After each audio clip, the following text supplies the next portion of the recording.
Throughout the entire pandemic, many movies have proceeded to come out and be created throughout the entire thing. Some kind of being relevant to everything that we're going about, and some taking on the situation in a very unique way. But not all these films work. Some really much come out to be in a very disappointing light. But thankfully, Ben Wheatley returns in a directing chair and a writing with his new film, In the Earth. And yes, it actually worked throughout this entire thing, and it makes it to be one of the best pandemic thrillers that we've gotten yet.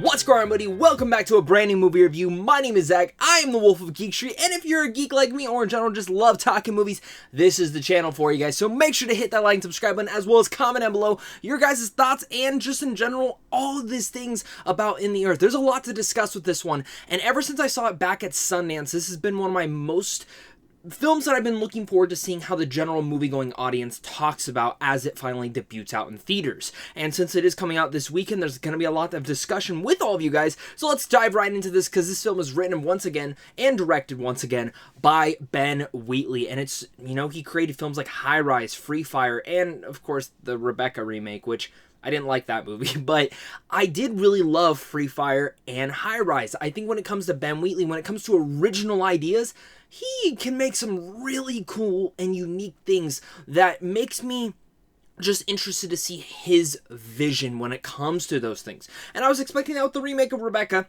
I didn't get that. It felt very generic for a remake. But when it overall comes out to the entirety of its ideas, that's where I got excited, because In the Earth is a brand new original concept from him. Now, going into Sundance, I did not know that this was based off COVID. I didn't know that they kind of, like, he took this idea like during COVID and came up with it all. I assumed it was made during it, but I didn't know that that's how it came about. Now, there are certain things in here, just kind of getting it out of the way, that In the Earth does feature, and I've noticed this with certain pandemic things filmed during this, is, you know, they're wearing masks throughout the majority of the film. And there's also certain things of people spaced apart quite a bit in certain scenes where I was like, all right, clearly, like, you're doing the 6 feet thing, you're doing the COVID thing. This isn't the entire movie, but it definitely was prevalent. And when it was prevalent, it was pretty obvious. But besides that, In the Earth is a really unique movie, and one that carries a heavy atmosphere and a psychological tension that I think will grab onto many people, and I'm really looking forward to see if I can find this in a theater near me, because I do want to check this out in theaters. In the Earth is all about the world searching for a cure to a disastrous virus, which again, very prevalent to today, and a scientist and a park scout venture deep into the forest for a routine equipment run. Now, like I said, the atmosphere here is heavily all filled in. It's creepy, it's eerie. In a sense, it's very mysterious as many scenes play out and as many nights play out in this forest that absolutely feels magical in some senses. I honestly want to know where they filmed this movie, because it was quite stunning. Besides it just being beautiful to look at, the world again is just filled with greatness. And again, Ben Wheatley's eye for this vision is superb.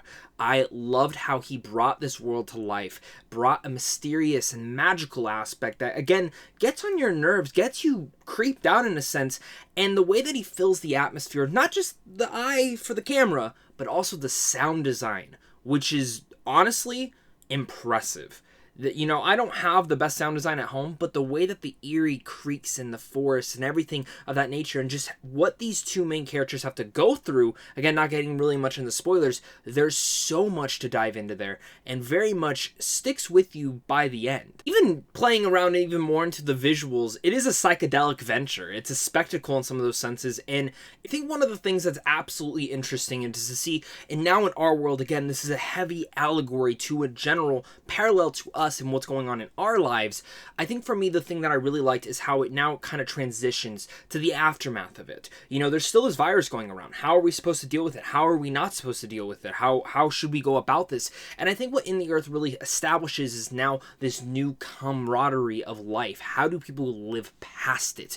And we're kind of going through that right now. Which overall makes this film really ambitious. And that's what Ben Wheatley does best, is when he tries to jump into the most ambitious things, which all the time does not work. Like I mentioned, I think there are certain COVID restrictions that do kind of play into the mix and could have been a bit better overall. And even honestly, the pacing and the length of the movie is way too long. This movie probably could have been cut by at least 20 minutes. And, you know, this is probably in the indie-ish film that Ben Wheatley has done before, but he's cut from, like, no studio constraints. He doesn't have to worry about the studio. So I do give him props for that, but definitely the film should have been cut 10 to 15, maybe even 20 minutes, because I feel like the film did get a little bit too long, and it's still stuck with the message.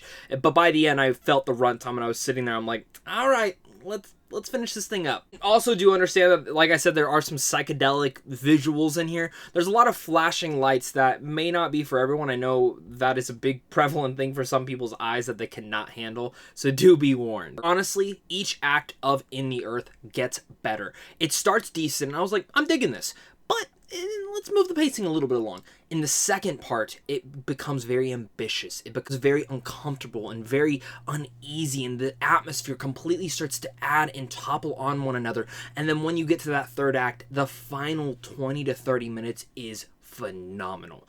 In the Earth is a movie that has continued to stick with me ever since I saw it at Sundance. Now, while it's not one of my favorite films of this year, and I do have quite a few issues with it, I think Ben Wheatley continues to do what he does best, is giving us ambitious new thrillers with brand new ideas. I love the visuals in here, I love the atmosphere in here, and I think In the Earth is definitely worth your time, and I'm so excited to hear your guys' thoughts on this really unique and different type of horror, thriller, whatever you want to put it under. I'm excited to hear your guys' thoughts. So with all that said, I'm going to give In the Earth a B. This is easily one of the best films I've seen during the pandemic so far. I think the only other one I would say probably topples this is Host, because it's a short, faster paced film that actually got really under my skin and truly terrified me, where this one, it made me uncomfortable, but I never was like, I could sleep that night. Completely fine. I'm really looking forward to whatever Ben Wheatley does next, and I'm so excited to hear your guys' thoughts on this movie. If you guys disagree with me, that's totally fine. Make sure to comment down below. Let me know your guys' thoughts, as well as hit that like and subscribe button on your way out. Head on over to Samsung Films on how to see films early. And of course, it's a big thing to you and a big thing to my Patreon supporters, because without you, I won't be able to do this. So of course, until next time, stay classy.